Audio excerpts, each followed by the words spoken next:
it all starts here.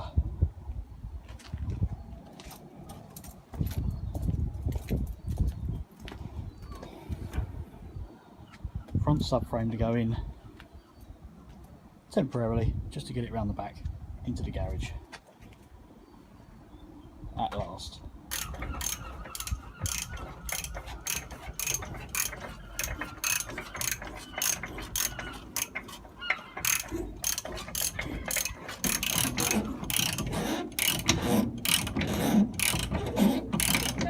Well, hello. This may be the first in the series of videos for my juiced Mini. I'm down in the garage this morning, just going to get started for the first time on the proper stuff. And well, I've got a little helper. Right, so all I'm going to do today is just going to sort out the hydraulic rams. I'll show you what I mean by that. I've got all these second-hand hydraulic rams. As you can see, some of them have got like mounts on where they've been on a car. I believe it's been a Mercedes, I've been told. And then I've got these ones which I removed off a friend's Volkswagen Golf. So what I'm going to do today is I'm just going to get all these mounts cut off and get them down to the sort of bare hydraulic rams, so the bits I can use. Because obviously I'm not going to be able to use these huge mounts that are on there to fit the Mini. So I've also got a pair of springs, and that's why I've got 8 hydraulic rams, because I'm using 4 for a like homemade spring box. I've got these spring cups as well, which fit onto the end of the ram. Bolt goes through to hold it on the ram, then the spring on the end of that. They will fit in there. Obviously they're not a clean fit at the moment, you have to sort of knock them in so they stay in. But I've only got 2 of these, so I've got to get another 2 of these made. And I'm also going to cut these springs in half as well, so I've got 4 springs, because these are just way too long for what I need. So, right, here we go. Let's get cutting these apart with my helper.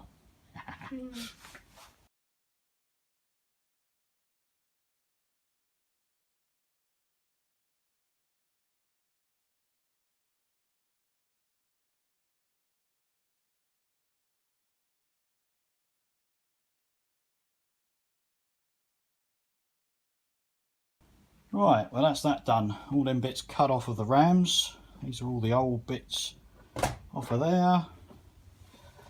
I've got the rams grouped in pairs. I think these 4 here, seeing as they're the same length ram and the same diameter and everything, I'm going to use these 4 for the spring box. And these 2 are going to be the rear rams because they've got the longest travel. And these 2, the fronts. So it's all just a question of now how to mount them and how to get them on the car. I think at this stage I'm going to leave these couplings, or whatever you want to call them, joints at the ends of these rams, because I might be able to use them on the lower arms somewhere. I think I'm going to make some brackets on top of the lower arms to go there. Yeah, front rams are going to be a bit of a puzzle, so let's see how we get on with that. I might try and offer them up now and see if I can figure out some way I'm going to do this. Of course, I've got the Mini in the garage. I have these 10-inch trailer wheels, which I actually think look quite cool on the car. Let's see if I can get a bit further back. I do actually quite like them. I do like 10-inch wheels on a Mini. But unfortunately, because of the offset of the wheel, when that wheel goes up into the arch there, it fouls the arch massively, so unfortunately won't be using them. I'm not going to put no silly big wheel arches on it or anything. I just want a standard tin Mini, hopefully no arches at all. So now for what we've got up on the subframe up here. So if you can see up in there, this subframe has already been modified. It's had a big section cut out of it because on the last car that this was fitted to, which was my mate Carl's car, he had coilovers on it, and to give him that extra bit of low, the upper arm used to foul on that bit of subframe because it had the bump stop on it, so he's cut that bit out, got rid of the bump stop and everything. So that I'm going to take advantage of, because hopefully on the top edge of that, not where the original shock absorber mount goes, but on this edge up here and then further up, that's how I should be making my bracket for the front suspension. Hopefully out of a modified piece of this box section, but we'll see how that goes. Yeah, so this is with the 12-inch wheels on. Obviously these are a mini wheel, so they're a perfect offset. When this wheel goes up, just about catches the arch, but with a nice push that'll go in there. So going to widen that arch a bit, maybe make a few slits, pull it out a little bit. Only needs to come out about ½ an inch just to clear that wheel. So I think that's the way to go.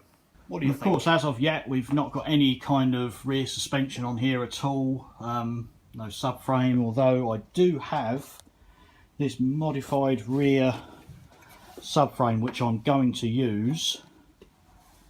Obviously there's no rear half of the subframe, hopefully to give it a bit more articulation on the lower arms, on the radius arms. That should give us a bit more height, hopefully, because I'm aiming for height on the rear. I know it's going to look silly when it's up in the air, but that's all part of the thing really, isn't it? So I'm going to make use of these original subframe fixings, but I'm actually going to weld an angle bracket onto the end of here instead of having the usual trunnion and everything to stop the beam from twisting. But also, once again, up in the middle here, I'm going to put a support bracket maybe through the floor from the centre of the beam as well, which will also help it stop twisting. And the plan is, you see the original mini battery box there, that's going to go. All the floor is going to be cut out, but I've got to make it first. I'm making a battery box to fit, hopefully, I've got to have a bit of a measure up, but hopefully 4 type 664 batteries, so truck batteries basically. So they're going to fit across the floor there, sunken down probably to the same level of this battery tray, and then I can have my titanium blocks on the back as well, just for a bit of spark action. I'm kind of hoping as well that, well, I'm not hoping, I'm going to cut out the inner arches and this panel too, bring it back slightly to give me as much tuck as possible. I want to get the bottom of the tyre level with the bottom of the floor pan, so when the car's fully down, the back of the floor pan will be sitting on the floor, possibly the battery box as well, but that's part of it. Yeah, and then it's going to be a lot of other things involved as well. Modified exhaust to fit around the battery box, fuel pipes, brake pipes, battery cable running to the front of the car, which that's another thing I've got to think about as well. Shall I use one of the batteries in the back to run the car, or shall I put a second battery maybe in the car under the back seat section there somewhere? I don't know. That's something I'll think about later on. Worst case, I've got 4 batteries in the back, so I could just tap into one of them for the 12 volt for the car, but we'll see. So this is it. That might be it for today's video till I get another day on this. I've only spent about 2 hours on it so far, but backache, so giving up for the day I think. But made a bit of progress, like I say. Coupled the rams down, they're all a lot neater, a lot tidier now, so I'll start thinking about making the spring box, cutting them springs down. Yeah, well, you've heard it all before. So right, until the next video, thanks for watching. Say goodbye. Bye. Bye bye.